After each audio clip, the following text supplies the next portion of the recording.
As I sit here in the belly of Jason Gillen's power gym, I contemplate the type of men in this group and the numbers that they are able to lift in the deadlift. Men with names like Kevin Hunter, working closer to that 600 point while he's lost many pounds in body weight. The name Dale is not mentioned once, but mentioned twice.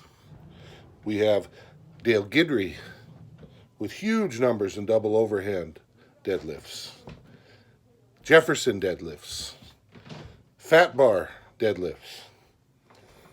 We also have another Dale, probably the one that we should all admire the most, and that's Randy Dale Mayhack, 55 years old, lifting numbers that are astronomical in comparison to his 165-pound frame. So as I sit here, I'm being motivated by the example set, and I need to continue to work towards my goal. So here's a clip of today's session of my newest endeavors in trap bar deadlift and double overhand axle. Enjoy. Now I'm beginning this workout today with one of my greatest pieces of equipment for good warm-up, even good cardio workouts from time to time, and that's the sand dune stepper.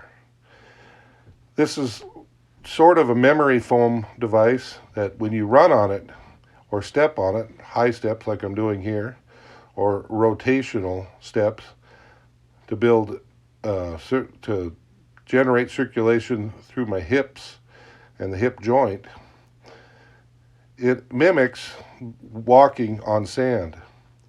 And as you know, when you walk or run on sand, you feel an increase in your circulation from your toes all the way up.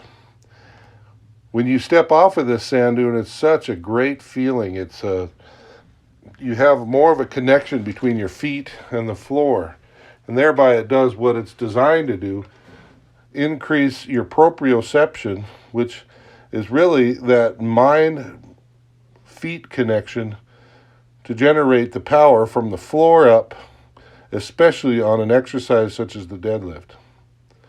The next thing I do, also to fire up my lower body, especially my calves, I do as heavy as possible several sets of seated calf raises with my calf raise machine. Now this is something that Ed Cohn talks about. He also likes to work his calves on deadlift day because when you have strong calves, you're able to pull more and you have stronger legs on the heavier sets. Now, the seated calf raises is not the only thing I do. I jump also back on that sand dune from time to time and do standing calf raises as well. This is a piece of equipment that you probably don't have. Maybe you do. It's Tony Little's Leg Magic. It's something my wife found for me at an estate sale. She didn't think I wanted it, but actually I did. After strapping bands around the sides of a squat rack, I'm able to do adductor warm-ups with this device, and it works exceptionally well to get my mind ready and my body ready for heavy deadlifts. The next thing I do is core training. I start by diaphragm breathing into my nose, holding air tight into my diaphragm, pushing on the diaphragm floor with that pocket of air, and then releasing out through my mouth. And as I do that, I do several sets of these. I flex my abs as the air is escaping. And as you can see, it pays off. I got a strong core. Now, I'm about to do my first warm-up set of 255 pounds.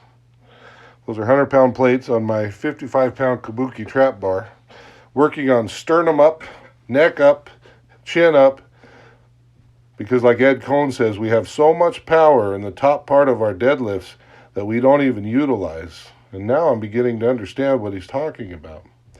Here's set number 2. This is either 455 or 545. I can't remember which one it is. But that takes me to my final set.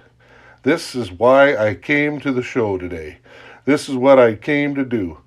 My double was 625 pounds. Now, with full concentration, a tight grip, I begin. 1, sternum up, and 2.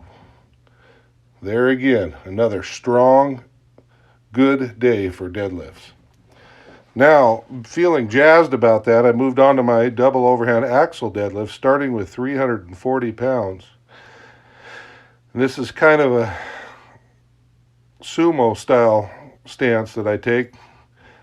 This seems to be the most effective way of doing double overhand axle deadlifts. Plus, it gives my hips a different position for building strength. I was very happy today. I was able to move up to 370 pounds double overhand axle. And if that wasn't enough, after chalking up and getting my grip set, putting my mind into this, very happy with what's been happening today. I'm able to grip and rip 380 pounds, which was also another good set. Actually, I'm sorry, this is 380. So that one came up. No problem at all. Now, I'm working up to 390. Wasn't exactly sure where my double overhand deadlifts were going to end up today, but I think this is a pretty good day. So 390 was able to come up. There again, concentration is needed on a double overhand axle. Concentrate on that finger and thumb strength. And there it comes, 390. Now, it would have been the best if today was a 400-pound double overhand axle day. 390 was pretty satisfying to me. So when I went and attempted the 400, I was able to pull it off the ground. But as my grip was releasing, it just wasn't able to come up today. But that's okay. That's something I'll do for next week. So really good deadlift session. That was very satisfying. And I want to thank you brothers who share this wonderful hobby of lifting weights, especially that wonderful lift, the deadlift. We need to keep sharing our efforts, putting more effort into instructing one another so that we could all rise safely but progressively to a healthier and stronger brother. Thank you for watching, and thank you for being there.